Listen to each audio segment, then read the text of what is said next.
Hello, everybody, and welcome to this week's episode of Part of Your Broadway World, the podcast where can get all of your Broadway and Disney needs. Now, today's special guest is a fellow podcaster. His podcast is called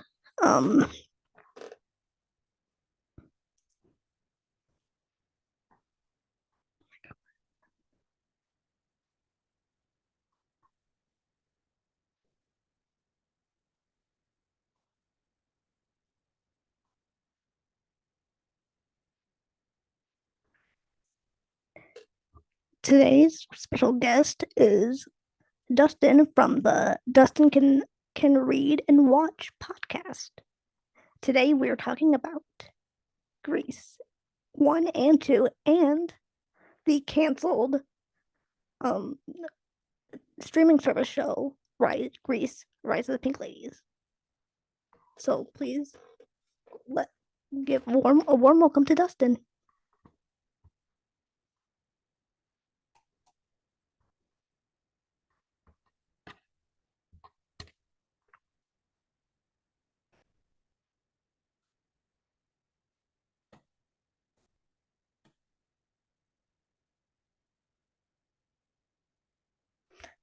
Hi Dustin.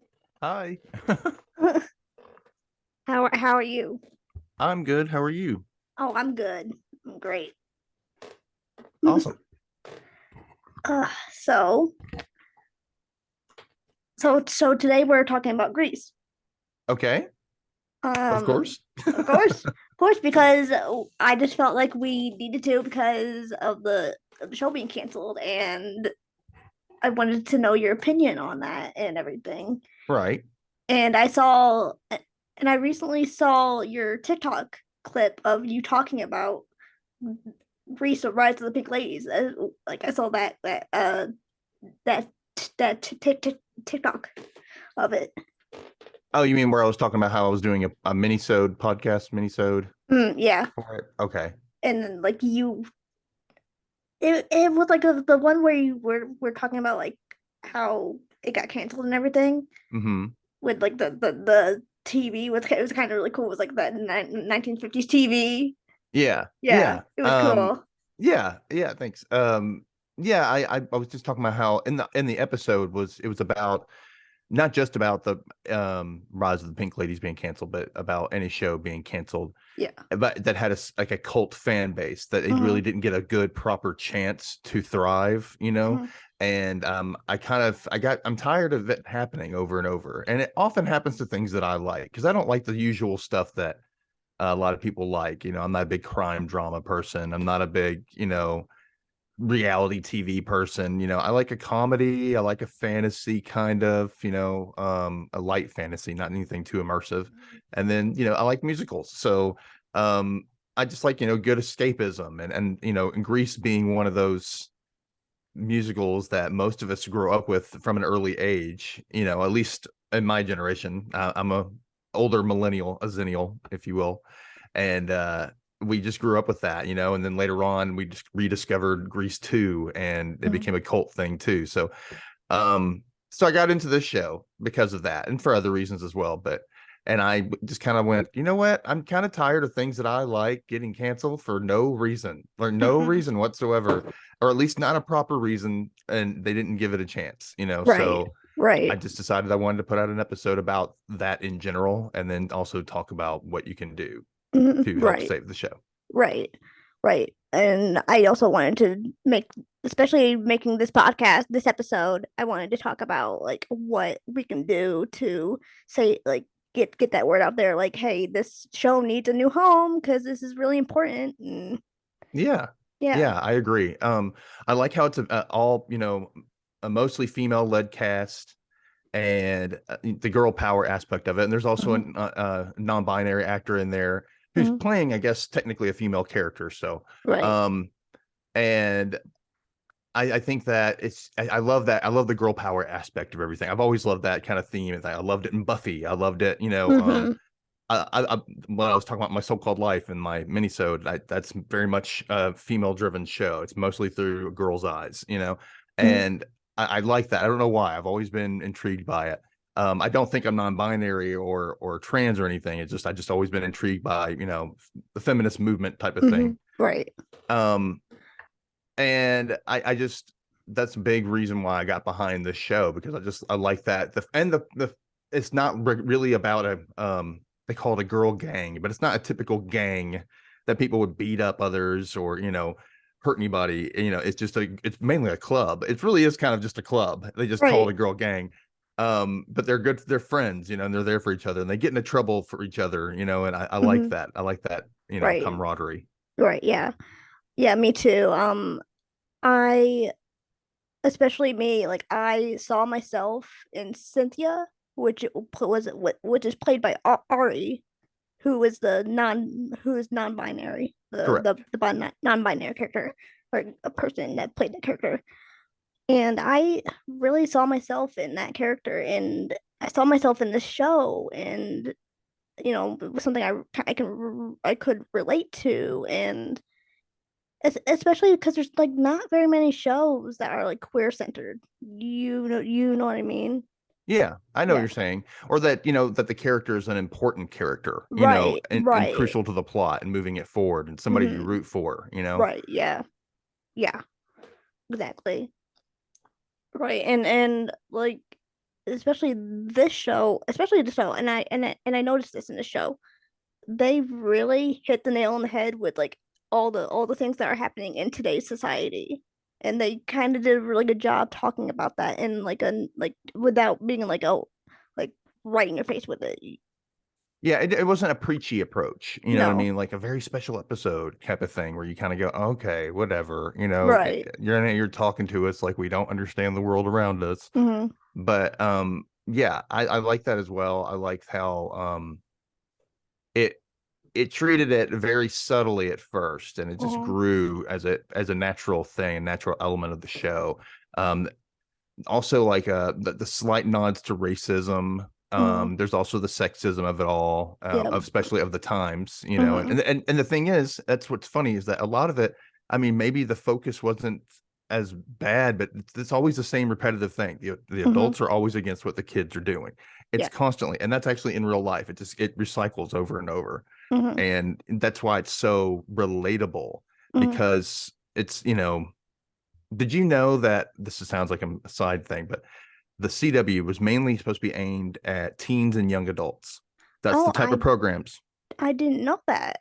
Yeah, originally, that's when it came out, Hmm. and that's how it was. But as it went on, they found that people in their 40s and their 50s were watching these shows too. Hmm. They were watching it with it. And I think part of that is because one of the things I like to say is that all of us can relate to young adult storylines because we were all teenagers. Most of us were in high school. We all kind of lived we all went through similar experiences for the most part. Obviously, everybody's not the same, but Right. that's one of those things we can all relate to, because when we get older, we go off our separate ways. We either Hmm. go to college, we go to trade school, we go right into business. We explore the world. We all do different things. So those Hmm. are different experiences, but we all relate to like this growing up, going to school together experience. And I think that's the reason why it's so easy to watch a show about teenagers, no matter what your age is. Hmm. And I think that's why it appeals to so many, because so many people can relate, on different Right. levels. Right. So Exactly. Exactly. And I also I love the fact too, because you know, it's like you can also see like the normal high school aspect of it. Like, none of the pink ladies fit in. That's why they that's why they create the pink ladies right. to because none of them else fit in, and they're all different and unique. And I gotta say, like, I would really have benefited from that in high school if I were in like that kind of group, because I was not Yeah. the most popular kid in the group. And Yeah, I understand that we didn't have like, of course, a type of club or group of kids that was like this, but like the misfits of the yeah. school, you know what I Yep. mean? The ones who are just stand out, they're just a little bit different from everybody else in some way or another. Yeah. And even if they are pretty, or even if they are talented, they still don't, they don't stand out for the quote right reasons. But Mm. I found that I was one of those types of people. I was always kind of weird and awkward. Cut to years later, I was diagnosed with autism. but that was like last year. So Right. being a little off as far as like a kid goes, like the way you deal with things, the way you handle things, being neurodivergent, Mm, I found solace and comfort in drama and going in for the drama club. And right. that's usually like, it's not like it is obviously how it's shown on Grease. Maybe back then it was all weird beatnik looking kids acting Hmm. really way dramatic. But there is a good like melting pot of people. There were jocks in there, there were band members, there were, cheerleaders, there were the geeky kind of kids, there were the freaky kind of kids, the weird ones like me. And we all kind of, became friends through this process. And that kind of, it was a good place to start. So I don't know. I think that's a good place for a lot of people to start. If you ever think about it, you can do stage stuff. You don't have to Yeah. be actually on stage. You can be Hmm. behind the scenes. And that's a good place to go, by the way. Right. Right. And speaking of the stage, I really like the fact that it was almost like a love letter to the theater too, with the song "Merely Players."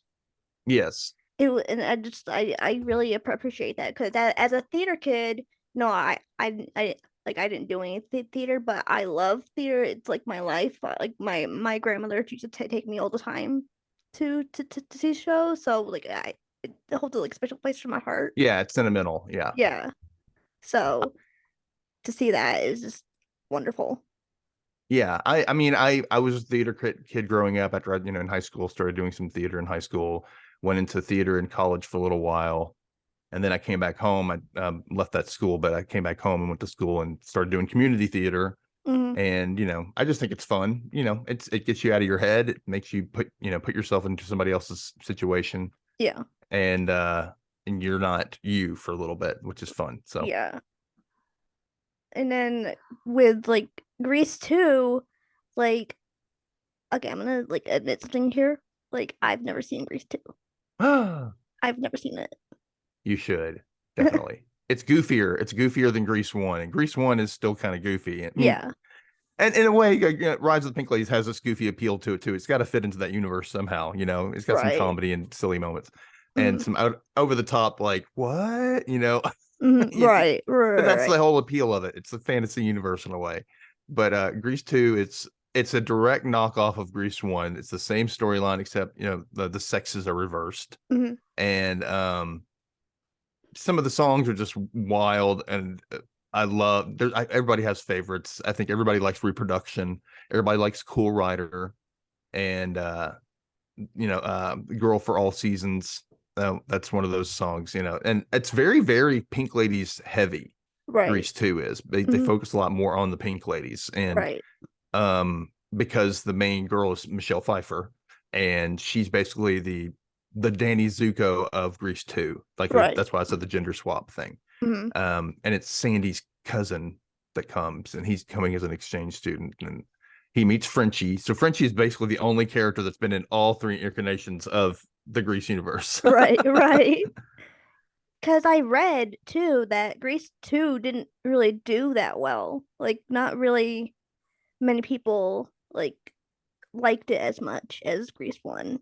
No, they didn't. And I mean, because it's a direct knockoff, the songs weren't as great. They're all written by several different people instead Mm-hmm. of like just the same people. Which speaking of, I got like this book. It's Grease the Director's Cut. Oh, that's so The Notebook, cool. excuse me, the director's notebook, and it's like notes from the actual movie, from the director. And I found out a lot of stuff. Like, so yeah, I'm showing you the picture. It's Jim Jacobs and Warren Casey. Mm-hmm. They're the reasons why Grease exists. So Oh. you can thank them all over the place. They were the ones that came out. It premiered the Broadway show, what would become the Broadway show, premiered in Chicago at the Kingston Mines Theater Company in Mm-hmm. 1971, and then it transferred off Broadway in 1972, and then went on to Broadway in 1972. So Mm-hmm. became big pretty fast Right. on Broadway, and then of course they filmed it in 1977. And it came out in 1978. Mm-hmm. Um, and from there, that's all she wrote. Uh, um, and I was talking to a friend too about just kind of going back to Grease, right? Those Pink Ladies for a second. I was talking to a friend and he even agreed with me. Like if Olivia Newton-John was still here, she'd be very angry that this show got canceled. I feel like almost. Oh yeah, I'm very sure. What they really need to do is, hopefully, if we were to get a season two, they have these like legacy actors come in, either playing another role, Mm-hmm. or I thought of a good spot, like if Frenchie got to have her own like solo song, and like maybe talking herself up in the mirror, trying to give herself confidence, Mm-hmm. like because she's kind of, meek at times and doesn't stand up to Betty. Maybe she's trying to tell herself to stand up to Betty, and she looks at herself in the mirror and she sees her future self. And you can get Oh, Dee Dee Khan back to play her future self, like singing back to oh, her. I think that'd be great. I That's would love that I so think that'd be so. much. Wouldn't that be fun? I'm not a writer for the show, but hey, if you want ideas, I don't care. Take it. More Uh, than you know, I would love that. I always think of ideas like this. Like that'd be so much fun to see that scene. You know, Or to have John Travolta in it. oh Like, yeah, come into oh, somebody. Yeah, he could be. oh, He could be like the Zuko father. ooh, yeah, Now he could be the yeah, Zuko's father. That'd be yep, kind of fun. Just a quick yep. little. Yeah, why By not? the way, I hate the fact that they left on a cliffhanger. Oh yeah. They left on a freaking cliffhanger. I'm like, why? Never do that, shows. Never do it unless you already have a season picked up, or it's definitely a sure thing. Don't ever end your first season on a cliffhanger, And ever. unless you're going to renew it, like just don't. Right. Unless you know for sure it's got a renewal. Don't do it. Just don't do it. It's not good. If you can leave open possibilities, that's Right, fine. But don't right. be like a direct cliffhanger and we're like, wait, what's this guy look like? Who's Frankie Zuko? What's going on? Cause, Don't leave us with questions because we cause don't like that. right, exactly. Because we'll never know now unless it gets picked up. Who the hell Frankie Zuko is? I'm like, Yeah. And that's one thing, though. I mean, hopefully, more people will see it now. Because like it said on the Instagram page, I don't know if you saw that, it's supposed to be coming out on DVD and digital. yep. I was just about to actually talk about that because that Yeah. was interesting, and it's also really interesting that none of the cast has talked about it yet. Well, because they don't, maybe it's not officially been told to them yet. Maybe they're just Right, like, I can't say anything until it's been, I mean, somebody put it up on an Instagram page doesn't mean it's right, happening right now. And maybe right. they don't have enough information and they don't Mm-hmm. want to like say, hey, we know when it's coming out. They don't not know when it's coming out. So, Mm-hmm. Because I ordered my pink lady jacket and I got my name written on it. mhm. So that's coming soon. But as I was scrolling Etsy, somebody made a DVD of Oh, it, I wouldn't be surprised. which is weird. I don't know if like that's legal. Well, yeah, if they get caught, that's on them. Don't do it. Don't download stuff and then try to Don't sell it, download people. stuff. Don't do it. No, That'll get you caught. right. Like, which means Especially that's probably not the first show they've done, and they probably have done it a lot. If they're that right, bold about it, putting it online, yeah, right. And it's just like especially putting it online, like people are gonna see that and they're gonna be like sus and they're gonna like report it. somebody will. Yeah, Somebody for will. sure. Someone has to. But I I do want to talk about too because I did say about how Grease Rise or Grease 2 what wasn't as popular, which is Hmm. weird because Grease 1 was so popular when it came out. And that's what led to Grease 2 was Yeah, well, I mean, like I said, it wasn't as good as Grease One. I mean, it doesn't right, have the same feel. But when you right. watch it, if you look at it objectively and don't expect anything from it, just like some silly songs and some goofy over the top like Hmm. performances, then you'll have fun with it. But you can't expect Grease One because it's not the same. It's kind of No. like the caricature of Grease One. Hmm. So that's why people didn't like it as much. It wasn't exactly the same feeling. See, the in the clips that I've seen on YouTube of Grease 2, like I'm a little disappointed because it's like where's Sandy? Where's Zuko? And like where's all the other and like you Well, know, yeah, because Grease Tootin, they're either off in college or they've moved away because it's 2 years later. Why would you stay right. here on your high school? The Right. only person logically to be there would be Frenchie because she dropped out a couple of years before, so that Or makes sense. So well, maybe Kaneki. I don't know. He just doesn't seem like the brightest. Well, then Craterface is in it too. So he Mm. just goes by, they call him Balmuto, but it's the same character. Mhm. Which I want to see if he's going to show up on Rise of the Pink Ladies as like a little bit younger, or so Oh, maybe he could still be like older because he keeps failing or something. I don't know. It'd be kind of fun. I want to see some of the T-Birds in this show. I want to see some of the Pink Ladies and some of the T-Birds, of the original T-Birds. Mm-hmm. Yeah. Seems some of them passed away, but I'm sure there's some left. Yeah, So, but yeah. yeah. I was thinking early. This just sounds off topic. So everybody always talks about how Stockard Channing, who played Rizzo in Mm, Grease, how she was 30 years old when she was playing a high school senior, and everybody's right. like, Yeah, "That was yeah, like yeah. she was way older," And everybody talks and makes fun of that kind of. There's two things I wanted to say. The first one being that my niece was here yesterday, and she's in her early 20s, actually Mm, 20 actually, mm. and she she looked at my like high school picture I had out. I'm going through things. She was like, "Why do picture people in old pictures just look so old?" And I'm like, not no offense, but my parents looked old. Like they looked old, not the actual picture looked old, but they looked older in their Right, pictures. And that's right. every generation. Every generation you look back, you're like, that generation looks older. Yeah, So maybe that had something to do with the casting. Like, oh, she looks, she's older, but that's okay because people always looked older, like, in right, the generations right, before. So maybe it works. right. And secondly, acting on that, Rise of the Pink Lady producers, I would love to be cast on the show if somebody just bumps into somebody in the hall and said, "Who's the new kid?" And it's just me, 40-year-old Dustin. Um, I just a l- quick lit- little one-off, kind of a nod to the whole older kid being there. Nobody understands why. I literally have been telling my friends this for weeks now. I'm like, I'm so sad because if there's not a season two, I can't audition for season two, and I want to be in this show so freaking bad. You have Yeah. no idea. Yeah, at least as like an extra, or somebody in the somebody there, just to be able to be there and see everything happening and coming together. That'd be fun. Yeah, and I mean, like, I'm handicapped. I'm handicapped. I'm in a wheelchair, but they still existed back in the 50s, so it Hmm. would still work. It would still work. Oh yeah, totally.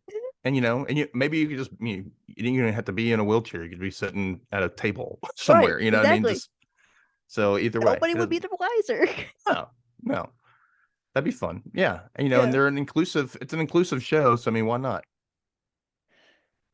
Although I probably just want to be in it because I have a huge crush on Ari. So I have like a huge crush on Cynthia. So I really want to be around Ari so bad. I want to be Now friends make with her. sure. Okay, are you crushing on Ari or on Cynthia now? You have to make sure you figure that out first. Can't it be both? Can't They're it not be one both? and the same. I Anyway. mean, oh, oh my god, it's so funny. Um, but yeah, I do feel like if we were to um talk to the producers and just come up with a game plan and be like, hey, just keep in mind we're here if you need us to be in season two as a background. We're here. That'd be great. That'd be kind of fun if they were like, if the show got saved and they saw some of the people who posted a lot or did some of the, and they were like, hey, let's bring these people on. It's kind of like a thank you, just to have them on, and they get to be sitting at the Frosties in the booth behind them, kind of thing. Or, Mm, they're kind of fun. At Frosty Pals, not Frosties. Frosty. But whatever. I really want a Wendy's Frosty right now, so it's like Rebrand. yeah, Rebranding the Frosty Palace into the Frosties. yeah. Freudian slip. Whoops. But yeah, so that'd be kind of fun. I think that would be a cool thing, but obviously I'm jumping ahead of everything. We need to get them to bring it back first, even just Right. to have it on a streaming platforms so more people can see it. Mm-hmm. And trust me, I've been tagging each streaming platform and all my TikToks, all my videos, just everything. And that's what you should do. You need a hashtag, save ROTPL or save Rise of the Pink Ladies, Or Save Our and Pinks. or yeah, or at Save Our Pinks, Yep. at them. That'd be a good place to start. Also, at all the streaming services you can think of that aren't Paramount Plus, Mhm. and And also, here's one thing I want to make a nod to. Make sure if you do see somebody has posted something, actually, especially like on TikTok, that little Yeah. description that pops up, click Mm-hmm. the more thing because Mm-hmm. sometimes they put the hashtag in their description. Mm-hmm. Because I keep getting or the ads. I'm like, I keep getting more people putting at Stream on Max, but I know I already put this in this video. Okay, it's already tagged, and like more people keep doing it. And I'm like, did you not see that they tagged this above you? Like, what? Read, people. So yeah, you don't have to do that. So just Right. make sure if you're going to do it, just check and make sure they hadn't already done it. Right. That's all I'm saying. Right. Because I know in all my videos I have like 6,000 comments of all of those stream strips. I'm like, I did that. I know. Read, people. You're I wasting your time. did that. I mean, they mean well. I get it. They mean well, and they're like, I just want to make sure people see it. I'm like, yeah, I get it, I but get it. I just get it. I get it. calm down. It'll be all right. Not Uh, what's Um. really cool though is the cast is so sweet. The cast has been so sweet. Oh yeah, Um, totally. like they've liked all my videos. They commented on some of them, and you know, uh, And you I. can tell they all genuinely really like each other, that they had a great Mm-hmm. time making it. I think I saw a video where after they had wrapped the Think Pink number at the end and they were all crying. I'm guessing that was probably the last day they shot because they were Yeah, all crying. yeah, that group Um, hug.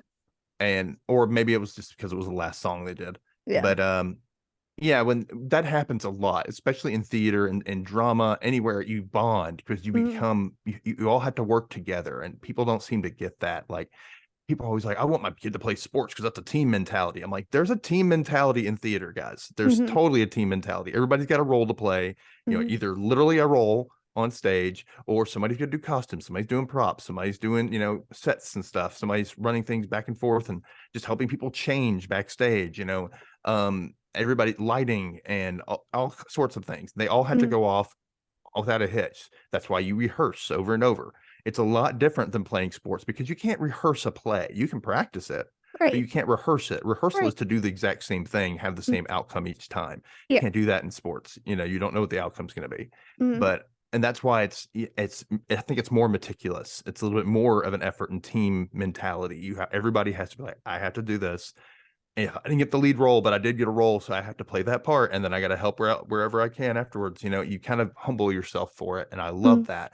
And these are all mostly theater kids. This cast, they're Mm-hmm. all, they all grew up in the theater. Chanel Bailey was actually on Broadway at some point. I know exactly the show, but I've, heard about it. And of course, you have the adult members of the cast who are there, and um, they're all just like they're all part of that mentality where it's like you bond and you kind of grow with each other. And when they do this, they shot a lot of it in Vancouver, I think, and which means they are all staying in hotels or in like a rented house or something, and some of them might roommate with each other, and so they bond another way because they're all isolated from their family and friends back home, and they're just together, so they're each other's family and friends, like surrogate families. Mm-hmm. So that's how you bond so quick that way. And so they're you see them all having fun in all their videos even after the show is wrapped. They're still doing stuff, and I think it's great to see. It's Right. nice to see actually that they're Mm-hmm. not like competitive. They're kind of like, hey, we're just having fun. This is our job. Let's, Mm-hmm. why not? Right. Right. And like, and it really is nice to see, like, the like you said, like they all bonded, they all like became a family, and I really I kind of I love like when a show can do that, Hmm. when a cast can just do that, and it's like and it like the friendship doesn't stop there. Like as soon as it wraps, it's like nope, we're still gonna be in touch. We're still gonna text. We're gonna still gonna call each other. We're a family. We're always gonna be a family. Right. And it's like they took the Pink Ladies pledge to heart kind of thing. You know what I mean? Right. It's Yeah. great. They took it home with them and they're, still Pink Ladies off screen, which is great. I love Right. that. I love that feeling and that imagery for them. Yeah. Me too. Yeah. Okay. So then I have a question for you. Then, Okay. what's your favorite song My favorite song of the whole soundtrack. of Oh, the whole wow. soundtrack? Oh, it's moved so much, like of like at first I was like, I love Girl Gang, I just Mm-hmm. love that old Broadway kind of soundstage look to that part of the episode. And then each episode came, I'm like, oh, I'm kind of liking this one a little bit more. So, um, it's still it's not the typical crushing me, and it's not I want more. Those are the big ones that people really want to say. um I like big numbers. I like numbers with everybody, Mhm. in a Right. way. So I can't really pick all of them, but I think it's probably going to be face to face with Face all to four of face. Yep. the original Pink Ladies. Hmm. And I like that one because of the message it has in it, because of the way they sing it, the way it's Yep. performed and filmed. And yeah, I just really like that one. I think it's a good flow, Hmm. good pop song too, Right. Yeah, yeah. And I love like when like they're all reaching for each other and like they're all like in like different like areas and they're like reaching for each other. So it's like a big all like Yeah, plus everybody has their own sign. little, yeah. Yeah. It's kind of like a diamond like Yeah. triangle thing they got going on. But Yeah. uh yeah, I think it's really cool. I don't know, it's really catchy, and it's one Hmm. that has stuck with me a little bit longer. So Hmm. And I mean I think his name is Jamal Sims. Is that the choreographer? I think so, Yeah. possibly. I mean, he was responsible for the hold down, throw down, the Hannah Montana song, hold down, throw down. I mean, dude's a genius. The dude, let's not forget that. Like, the dude's a genius. Uh, I did not know that. That's cool. um, yeah, I think he's like responsible for like a bunch of like the big stars too. I can't think of any right. I can't think of the name of who. I think our Ariana Grande is one of them. I think. I, Probably a lot of Disney Channel, Nickelodeon stars. yep, yep. Yeah. But like as soon as I read that he was responsible for the hold down throwdown, I was like, that's incredible. I love him so much. Oh my god. And Justin Tranter too. Like his songwriting abilities is just amazing. I really loved how the songs, a lot of them were nods to the original, like Hmm. totally in like the beat and the way it would start, and then it turned into a different song. But Hmm. you got like the hand jive. It's basically the same as Born to Hand Jive. It's got the Yep. exact same beat, the exact same riff, Yep. the guitar riff, and then it goes into something else, which I love. Hmm. And I think there's a couple of others that were like that. Like New Cool Oh, I had love that New Grease Cool. Lightning type of feel, but a little bit more Yep. bubblegum pop for that era, Yeah. and I like that one. I like you got of course Grease is the word. I mean, we haven't I love that song, especially because it wasn't even a part of the original musical. It was added on for the movie, just so they can Oh. have an animated opening sequence. Oh, I didn't So know they that. Yeah, so it was completely written by an actual like pop star at the time, and that's why you hear it at the beginning of Grease during the opening animated sequence. That's the only Hmm. place you hear it. Right. And I think they might have added it into the Broadway show later on, kind of Hmm. like Hopelessly Devoted to You, because that was only in the movie, and then they added that into the Broadway show later on because it was so popular. And I think they might have added Grease is the word a few times to a few incarnations of it. So Right. the fact that they used it for this to Hmm. be the opening number to like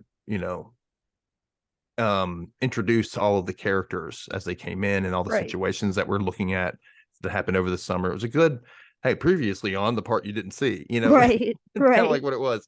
And I like how they did that, and they used it.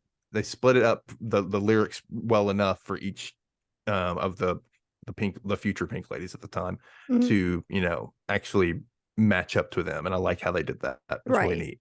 neat. Yeah, I agree. And I love the fact that like just like you said, each song is kind of like a little nod to the original, New Cool, Grease Lightning, and like um Grease is the word. They kind of did a nod to that too, like maybe because of the drive-in that they Right. performed that. It's kind of cool. Yeah, and I mean, even the setup of the season, the things that happen and the sequence of events that happen, like the Yeah, dance. There's a dance in Grease 1 and Grease 2. right. I think no, actually, is there a dance in Grease 2? I don't think it's a dance. It's where they do it's a talent show, but there's still an Mm, event. You know what I mean? right, And at the right. end, there's a luau in the end of Grease 2 and Grease Mm, 1. It's the same type of carnival they have at the end of this. It's the same. Actually, they tried to design the set to look like Grease 1, like the same type of carnival rides and things. Yep. So I'm really curious if they're going to do anything modeled after Grease 2 if they come back for a season 2. That'd be kind of funny. Yeah. Have a luau year luau. Yeah. Because I did really appreciate like in like Think Pink, like it was the exact carnival, the exact copy carnival of like Grease 1, and I was like, oh, I see like little hints of like Grease 1, you know? Yeah, I love the little nods they did. I Yeah. did. Like I the like little how, shake, like the yeah. little shake thing. And you know what? Here's one thing I never hear anybody speak of. For Miss McGee in season 2, when she gets her assistant from the Grease movies, Oh my god. who is just like a bumbling, just nitwit. I Yeah. love that. And I want to see her have some more comical elements throughout the show.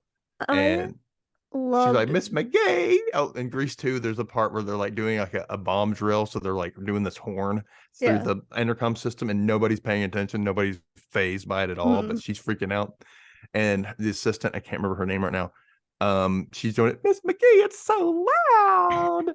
And she was, oh, please don't panic, and it's really funny. It's really stupid and over the top, but I love it. It's so funny. Oh my god, Jackie Hoffman is incredible. I love her so much. Miss McGee, I love Miss McGee. She's I like, know. I was really surprised to see her. She's been in some more like risque roles. She's done a lot yeah. of John Water movies, and um, Was she in like the Hairspray Live? Because I thought I recognized her from that, but maybe it wasn't she her. might have been. I know she's done. I don't know if she's in the actual Hairspray movie, the first one with Ricky Mm, Lake. She might have been. I know she was in like this movie Pecker. There's another one mm. that's called oh my gosh, it had Johnny Knoxville in it. I'm trying to think. Um, Man, I really wish I can think right now. I don't know why it's not in my head. It's called A Dirty Shame. That was Mm, another John Waters movie she was in.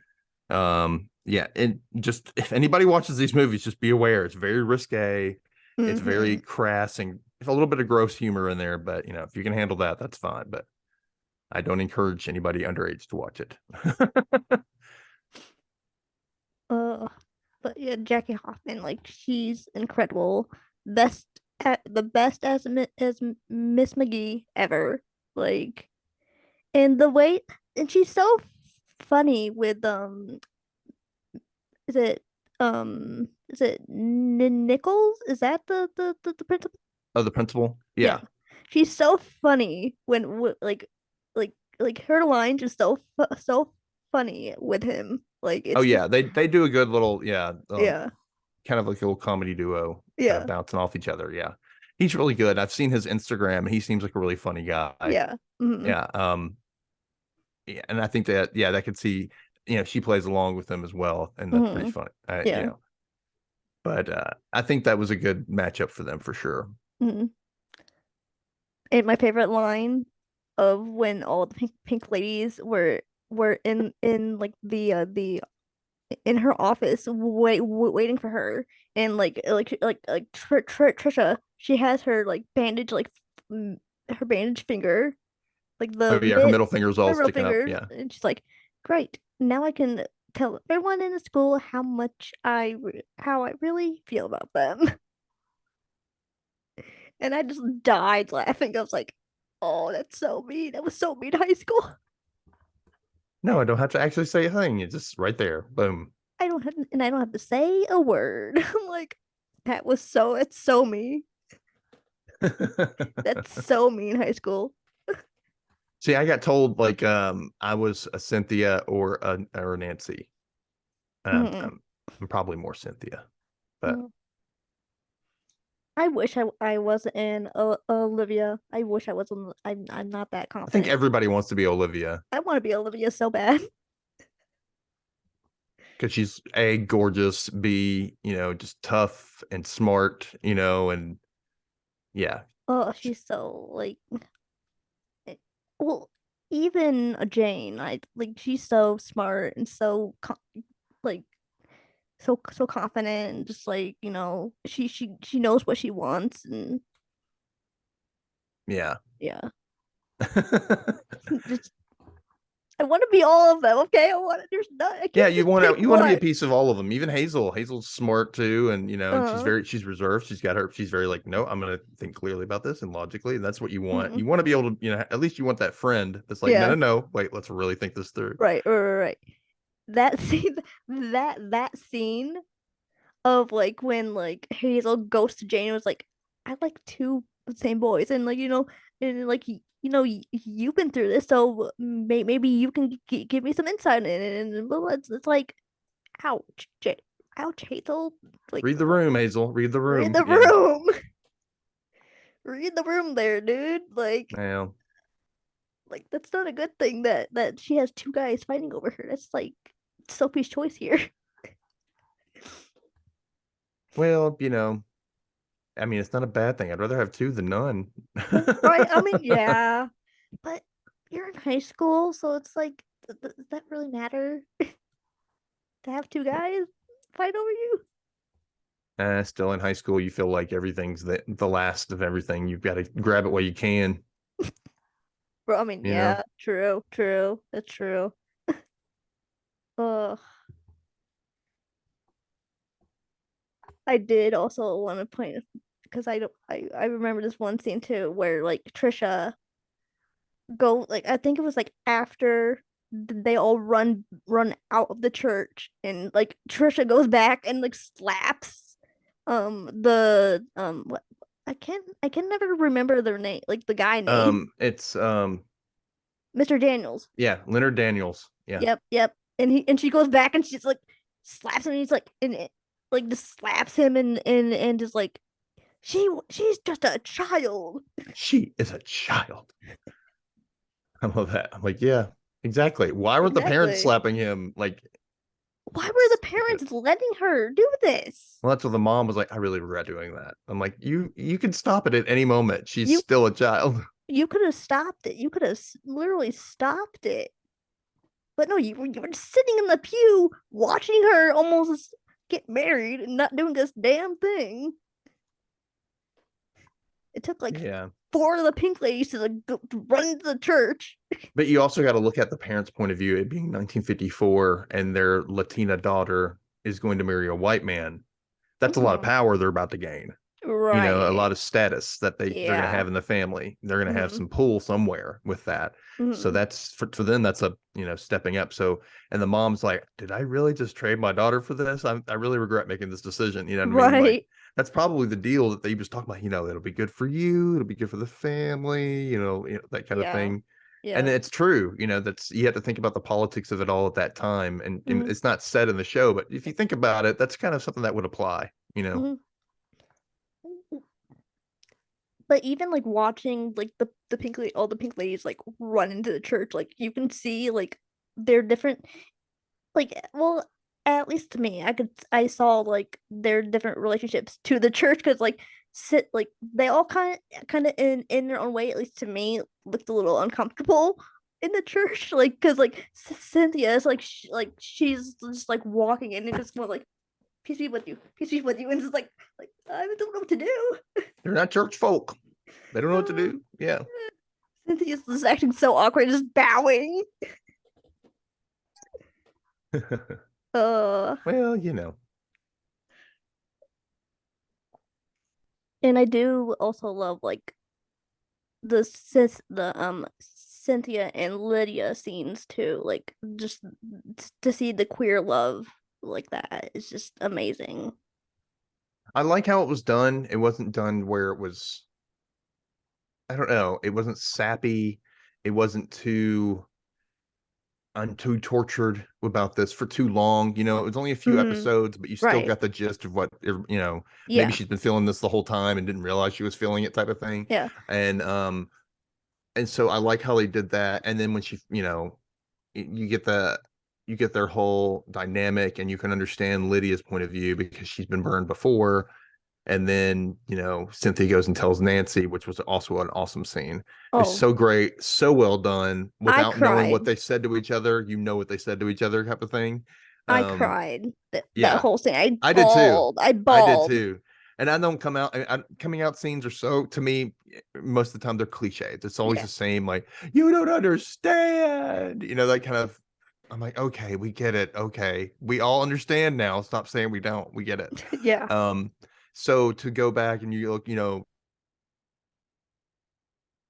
go back and mean, so subtle, so poignant, and so like, um, it just it gave you so much feeling behind it without Hmm. them saying hardly anything, Hmm.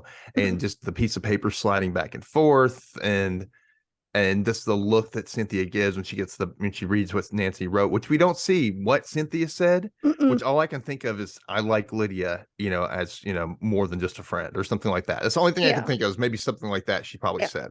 And Yeah. then Nancy probably said, so who cares? Or Right. something back at her. She's like, I Right. still love you, or something like that. And then that's probably what was said back around that. And so it made her laugh, like, Yep. because who cares? Something Mm. snarky that Nancy would say back to her, and they kind of had that moment together. And Mm.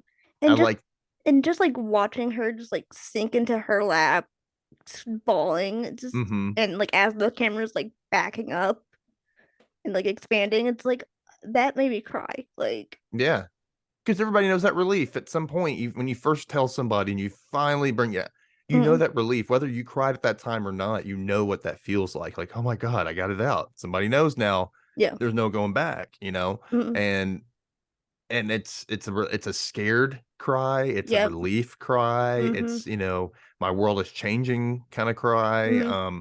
And it's anybody who's come out for in any way, whether it be trans or non-binary, or gay and lesbian, or anything in between, that feeling, Yep. that fear that you've had up until that moment, Yep. and it feels so good when you get accepted, right, especially by somebody that Yep. right away. Mm-hmm. And I encourage people, if you ever are thinking about coming out, really assess your situation and go to your most trusted person that you feel will react in a good way. Maybe Mm-hmm. test them out, you can see how they react to others, Kind of and test the then waters a little test bit. the waters a little bit, and then you tell one person. Just start with one. You don't have to tell everybody at once. Mm-hmm. Start with one, get yourself an ally, and then you can, maybe they can help you assess the next person to tell, and Mm-hmm. then you start building family and community that way. That's the way to do it if you're going to come out. So Mm-hmm. I Yep. would do one person at a time. Mm-hmm. And like, uh, since you said that too, I can honestly say, like, like there are resources out there too, and I will put some resources down in my description too. Okay. Yeah. And you know what? I just thought of this, by the way. I meant to say this earlier. So we were talking about Grease 2. Hmm. This has something to do with my coming out story in a way. So I think my family went to a wedding in Dallas in like the early 90s. Hmm. Like, and I had just seen Grease 2 Hmm. not long before this. Think I was like 15. Yeah, it was probably about 15. I saw it that summer, and I kind of became obsessed with it because I like Maxwell Caulfield, the basically the Sandy of the movie. Yeah. And I was like big crush on him. So, Mm. but I couldn't find the soundtrack anywhere. Could not find it anywhere. And we had gone to Dallas, and I was also had just come out to myself a few years earlier. A few friends knew, my family didn't know yet, and so I was kind of in the closet on that. So I went into like a music store and was looking. I found the CD. I was like, oh my God, I found Grease 2. I couldn't believe it. I got so excited. And I luckily had the money to buy it. So I Mm. never had money. So, and I got to buy it. And they gave you like, I think at the time, they gave you like a little, like a music magazine or something Mm. like that. It came with it. Yep. And it's more of like a newspaper, and I, riding home, and I had my Discman, and I put my CD in and was listening to it on the way home, and just looking through this little magazine, and I see in the back, it says, something about, are you a gay youth, or queer youth, or whatever, Mm. and if you need help for resources of local community stuff around you, so you know send a letter here. And so Mm. I did, and then like weeks later they sent me information back, and one of them was a place that I ended up going to. It was a youth group for teenagers and above that was at one of the local universities. So, and that's how I ended up getting more support to be able to come out Mm. to my family. Right. So kind of a little tie-in for Greece too, because it just happened because I was looking, it kind of was Right. the catalyst for me able to get more into community. So I Mm. thought that was kind of neat. And then that's another thing too is like capitalist like you said you said the word capitalist so in that like my like in my brain was like that's a problem with like um Hollywood too is like getting back to getting back to Reese of Pink Ladies. I wanted to also mention too like I think that's also a problem with like Hollywood is like they're so money hungry. And I think too that's why they canceled it. Because I heard that the reason why they canceled it was because of budget cuts too. Yeah. So and like I don't understand that because that show didn't even get like a full month. It got 3 weeks. That's the reason why I'm more mad about this than anything else is Yeah. because they didn't give it enough time. I mean, I kind of see it for like things like on Disney Plus where they cut Willow. Like Willow was out fully for 6 months and then they took it off. Still not cool. I mean, I'm not saying that's cool at all, but they at least had 6 months to gain more of an audience. Yep. And the thing with this and with Disney Plus, with that show on Willow and other ones that they had, they kind of they don't re-advertise. You're They don't right. start advertising again. Like just kind of go, here's the show's coming out, here's a few trailers, and then we're done. We're not Right. saying another thing about the show. I'm like, no, no, no. You've got to keep advertising your shows. Like, even if your show's coming back like at mid-season, start Yep. advertising it. If it's going to be a week-to-week show, keep advertising it because week to week is one thing. If you're going to Yep. binge it, it all comes out at once. Then you don't have to keep advertising it, maybe. But I would say week to week, you definitely want to keep putting it out there. You know what I also see though? I like because I kind of still listen and watch the videos on TikTok or not on TikTok on YouTube like Mm-hmm. their music videos for like all the songs. Um, and I see on the bottom under that video they still sell their merch for Rise of Pink Ladies.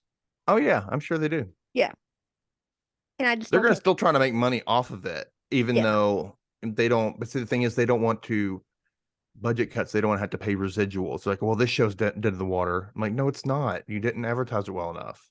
right. You didn't advertise it well enough. You You didn't give it a had time for people to find an audience. right. So, You had like literally one promo, one like trailer of the show, and then that was it. Maybe a couple and videos. another thing I have a problem with is that they're advertising a show that's nostalgic for my generation because we Yeah, grew up with Grease and we grew yeah. up with Grease too. Even Generation X. I'm a Zennial. I'm born in January of 1981. That is literally where millennials start. Is January 1981, but Generation X ended in December, so I'm right on that cusp. So I'm a Zennial, Mhm, and so my generation, millennials and Generation X, all grew up with Grease. That was mhm, our stuff that we grew up on. It was on TV a lot. We all know the songs. We just kind of have that nostalgic feeling. And so when they come out with a show like this, and yes, they want to feature it and make it, hey, we want to appeal to the younger audience, but you need to market it to the older audience too, the ones who grew up with the original, because that way, oh, okay, make it seem like something they want to watch because it's a good show. And you don't advertise it to the right people. You need to advertise it to everybody. You can have marketing to teens and young adults, and then you can also have marketing to the more 30s and 40s crowd. I think that's because, like I said, like I was saying earlier, CW had a big older audience mhm, than it was intended. So I think that's a market they need to look at and mhm, think about when they make these things that are full of nostalgia for an mhm, older audience, right. and they're making it for today's crowd. It's like, well, make sure you don't forget we're here too. That's what I'm wondering because I'm wondering like if we tag the CW on TikTok too. Excuse me. I'm wondering like couldn't they just pick that show up? Because I think it would be perfect for that. They could, but it is a lot more expensive. It's an expensive show. Yeah. I mean, if you look at you're at all the music, all the dancing, all the costumes, Mhm, the filming of it is like done cinematic quality because of you can just tell just by the shots that are taken. It's not just basic cut and paste TV. mhm, right. There's a lot more like big production, like even the music numbers. There's a lot more swinging of it's a lot more is used. So they use a lot more each episode. And you got to Hmm. think about all the people that are in it, all the kids, or even the backup kids. They all got to be Right. paid. They're all, and a lot of them are repeated throughout the entire show. Like you see them Right. in the background throughout the entire show. So they're like dedicated recurring characters. Right. So that's a lot of money they had to put into it. Hmm. Now, it wasn't as much for Paramount because they already owned the Grease, property. Right. So they can make it there and they can show it there and it wouldn't be as much. Hmm. So somebody else picking it up has to weigh that. They have to think, all right, I'm also going to have to pay for the property rights Hmm. to be able to make the rest of the show if we want to like actually start making it again. And then you got to think, oh, how much we got to pay. So are we going to have to, budget down and see less of the school and see less of the students, and it feels smaller and it won't be as cinematic. Hmm. It's possible. I'm not saying it would happen, but that's a possibility. Right. Budget cuts and whatnot. Right. Or are all the actors going to have to take, less for the second season? Would they want to? Would you want to? If it's your job, but like, I'm not going to take less money for doing more work. And Right. that's something you got to think about as well. And you got to Hmm. go, it's a big thing to weigh. This is a lot of money to put for it.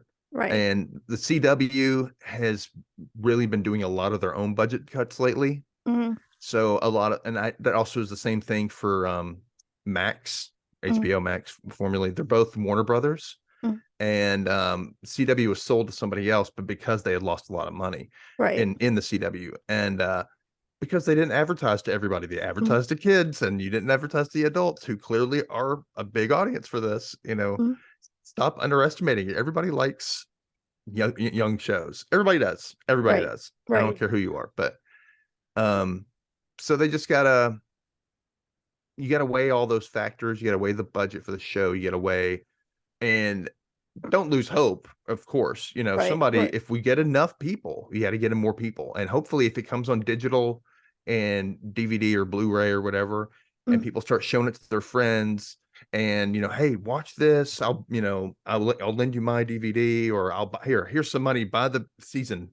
Right. Here's a gift card, buy the season, Buy the DVD. buy the season pass on Apple Music or Apple, iTunes or whatever you want to call it, Right. but or Amazon or do that. That's fine. But Hmm.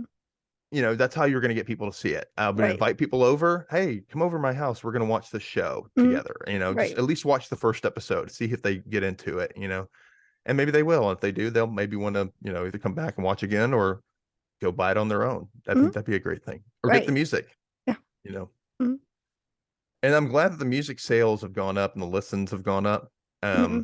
I have been listening to it at least once a day. I've been putting it on Hmm. Spotify, and I bought the soundtrack, I bought the vinyl, and I bought the actual digital. So The Save Rides of the Pink Lilies Instagram had posted on on a like their story or post, I can't remember, but apparently the the listening streams have gone up, so it's up to like 40,000 streams now.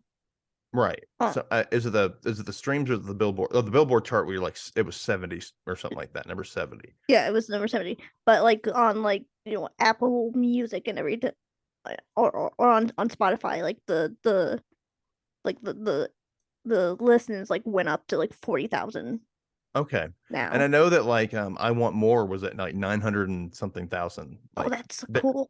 yeah, at least earlier today it might have been like it might be have surpassed a million by now. Yeah. And I know that Crushing Me had been like 2.5 million. Hmm. So Right. that's a good thing. That's the ones they really wanted to target to get up there. So that'd be Mhm. good. I really want to get more people to sign the petition for sure. Definitely. And people need to push it a little bit more. Be like, hey, by the way, if you want to hear me like want me to stop talking about this, then sign this petition and push this movement Right, forward. exactly. And I'm gonna put the petition in the link, like in the bio too. So you have no excuse to skip over it because it's gonna be right in the subscription. Yeah, do that. Sign the petition. Go, and if you don't know what you're signing, go watch some of these clips on YouTube. That'd be great. Right. You understand like the music and the production value of the show is really, really good. People put a lot of hard work and they don't deserve to have their stuff erased. So, I mean, it's Mm-mm. not, luckily, if it is coming out on DVD and digital, it won't be erased, but still, they deserve to get a second season, at least to wrap up a story, Right. and give us all some closure. And I think that'd be great. We want some Hmm. more of the songs too. Right, right, exactly. Because we need more Justin Tranter. We need more Justin Tranter songs because his songs were amazing. 100%. Uh, well, should we maybe wrap up? Yeah. Thank you Okay. for having me on. I appreciate it. Thank you for coming on. I really appreciate you, responding to my TikTok message and being like so cool with coming on here and everything. Well, I like to come on and talk about shows I love, and especially if I get to defend them as much as I can, Mm-hmm. try to bring them back to life. We're hoping, and Right. we're praying. Mhm. But keep a lookout because I'm interviewing Emily Nimitz, who played Alice, the thespian in the show. She's the one with the red bob, right? The Red Bob, yep. Yeah, Yep. So I'm interviewing them.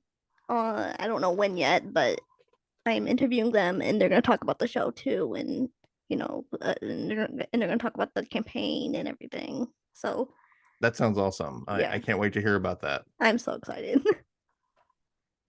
uh, so before we wrap up here, how about you tell everyone where to find your podcast and everything? Yeah, I actually have two podcasts. The one with the mini-sode about the Pink Ladies, which is called Think Pink, Save Our Shows. That's the episode title.